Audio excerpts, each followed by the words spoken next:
আজকে কালকে 5টার পর থেকে আজকে সকালে সমস্ত ফুলগুলো ফুটেছে, মৌমাছিও এসেছে দেখতে পাচ্ছেন।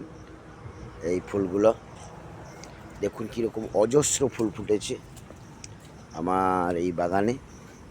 হ্যাঁ, গোটা চিত্রটা আমি নিচ্ছি একবার, ছবিগুলো দেখলে আপনারা বুঝতে পারবেন।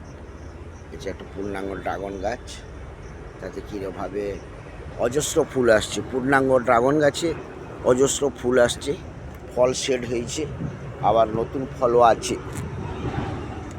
গোড়াটা আমি ভালো করে পরিষ্কার করেছি। আজকে একটু খোল ভিজানো জল দেওয়ার ইচ্ছা আছে। প্রচুর পরিমাণে মৌমাছিও এসে উপস্থিত হয়েছে ফুলে, দেখতে পাচ্ছেন কিভাবে মৌমাছি উড়ছে। এর সাহায্যেও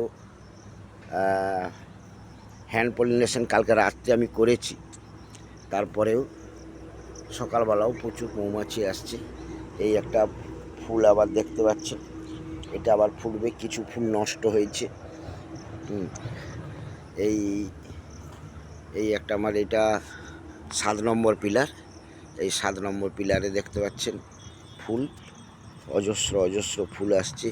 এই লাইনটায় দেখুন কিভাবে ফুল হয়েছে, কিভাবে ফুল হয়েছে আপনারা দেখতে পাচ্ছেন। এই ফুলগুলো আবার ফলে পরিণত হবে। এই ফলে পরিণত হবার আগের দিনের যে ফুলগুলো ছিল, ফুলের এইখান থেকে এটাকে কেটে দিতে হবে, কারণ এইখান থেকে ফাঙ্গাস সৃষ্টি হয়ে এই যে ছোট ফলটা ধরছে, এই ফলটাকে নষ্ট করে দিতে পারে। এখানেও দেখছেন এই যে আবার ফুল হয়েছে, এই যে ফুল হয়েছে নতুন করে। আবার এই ফুলগুলা আজকে ফুটবে। আবার এখানে ফল শেড হয়েছে, ফলটা একটু বড় হয়েছে এটা। আবার অজস্র ছোট ছোট ফুল আসছে দেখতে পাচ্ছেন। এইটা আমার 8 নম্বর পিলার, এটা 9 নম্বর আমার পিলার। এই 9 নম্বর পিলারে দেখতে পাচ্ছেন এই দেখুন কীরকম মৌমাছি ফুলে এসে বসছে। এইগুলো নতুন ফুল আবার শেড হয়েছে। এই যে নতুন ফুল, এই যে এই ফুলগুলো নষ্ট হয়েছে। ফুল আর অটোমেটিক নষ্ট হবে, সেটা প্রকৃতির নিয়মে। গাছ তার যতগুলো ফুল ফল ধরে রাখার প্রয়োজন সে ধরে রাখবে, বাকিটা সে ত্যাগ করবেই। এই দেখুন আমার 8 নম্বর পিলারে কিভাবে ফুল হয়েছে। এই যে ফল শেড হয়েছে আবার 8 নম্বর পিলারে। এই যে এগুলো ফুল নষ্ট হয়েছিল, এটা দেখতে পাচ্ছেন।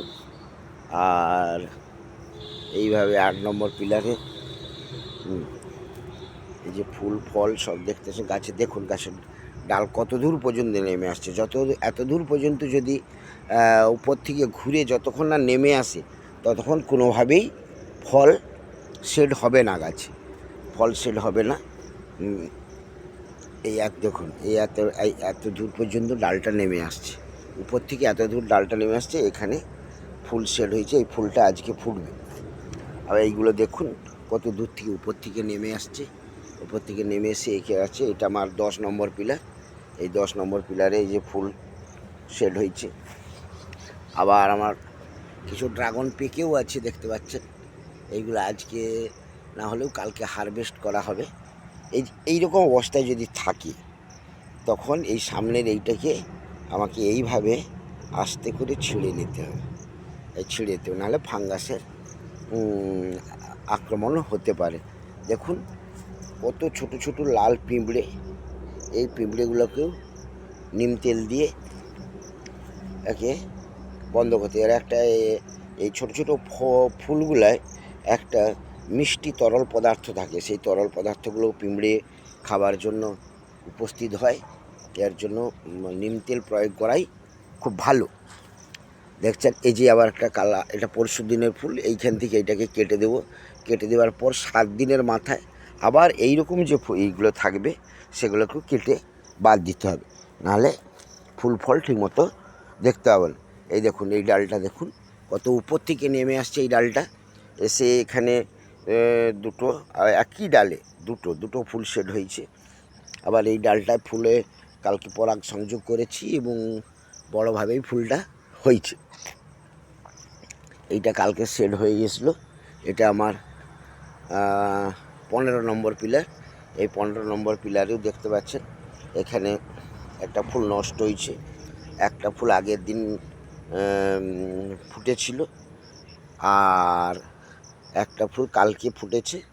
এটাকে পরাগ সংযোগ করা হয়েছে। আবার কিছু ছোট ছোট গুটি নষ্ট হয়ে গেছে, কিছু গুটি নষ্ট হয়ে গেছে। গুটি অটোমেটিক নষ্ট হবে। এখানে একটা দেখতে পাচ্ছেন, এটা তার থেকেও ছোট, এটা দুদিন পরে হবে। এইভাবেই চলছে। গাছের গোড়াটা পরিষ্কার করে রাখা আছে। এতে অনেকে জানতে চাইছিলেন যে ড্রাগনে ফুল ফল ধরা অবস্থায় কি খাবার দেব। এই সময় বেশি কিছু খাবার দেওয়ার তেমন প্রয়োজন নেই। শুধুমাত্র তরল জৈব সার হিসাবে আপনারা খোল জল ভিজা, পিওর সরষা খোল ভিজা 3 দিন ধরে ভিজিয়ে রাখবেন। ভিজিয়ে রেখে সেই তরলটাকে আরও জল মিশিয়ে ভালো করে 2 মগ করে গাছের গোড়ায় ঢাললেই এদের এখনকার ফুল ফলের যে খাদ্য, সেই ফুল ফলের খাদ্যটা এরা পেয়ে যাবে। এই যে ফল শেড হয়েছে দেখতে পাচ্ছেন, পাশে আবার নতুন ফুল হয়েছে, আবার নতুন কুঁড়ি আসছে। এই কুঁড়িটা আবার দেখতে পাচ্ছেন, এটা আবার হবে। এই যে ফল শেড হয়েছে সব দেখতে পাচ্ছেন। আবার পরে এগুলো আবার এখানে একটা ডালে দেখুন কতগুলো ফুল আসছিল, সমস্ত ফুলগুলোই এখানে নষ্ট হয়েছে। প্রাকৃতিক নিয়মেই কিছু ফল নষ্ট হবে। এখানে ফল শেড হয়েছে। এই যে এই জিনিসটা দেখতে পাচ্ছেন, এই যে এই জিনিসটা, এটা আমাকে ছাড়িয়ে দিতে হবে, নাহলে ফাঙ্গাসের আক্রমণ হবে। এই একটা ফুল শেড হয়েছে। এই দেখতে পাচ্ছেন, এই একটা ডালে আবার নতুন করে নতুন ফুল আসছে। এগুলো 3-4 দিনের মধ্যে আবার তৈরি হয়ে যাবে। এইভাবেই চলতে হবে। এইখানে আবার একটা ফুল হয়েছে, ফল হয়েছে দেখছেন। ঠিক এই জিনিসটা আমাকে ছাড়িয়ে দিতে হবে। ছাড়িয়ে না দিলে ফলটা ঠিকমতো সেট হবে না। কিছু কিছু গাছের নিচে থেকে যদি ডাল বেরায়, সেই ডালগুলোকে কেটে দিতে হবে। অনেক ড্রাগন গাছে দেখবেন এই পিলারের গা থেকে এই গা থেকে এখান থেকে নতুন করে ডাল বেরায়, সেই ডালগুলোকে কেটে দিতে হবে। কারণ পিলারের উপর দিয়ে যতক্ষণ না এই ডালগুলো ঝুলতে পারছে, ততক্ষণ কোনোভাবেই আপনার ফল আসবে না। তাই এই ডালগুলোর উপর দিয়ে ঝুলিয়ে নামানো সম্ভব নয়, তাই এগুলোকে কেটে বাদ দিতে হবে। আপনারা দেখতে পাচ্ছেন কেটে বাদ দিয়ে দিয়েছি। এগুলো পরবর্তীকালে আবার চারা তৈরির কাজে লাগবে। ধন্যবাদ। যদি আপনাদের ভালো লেগে থাকে তাহলে অবশ্যই লাইক দিয়ে সাবস্ক্রাইব করবেন। নমস্কার।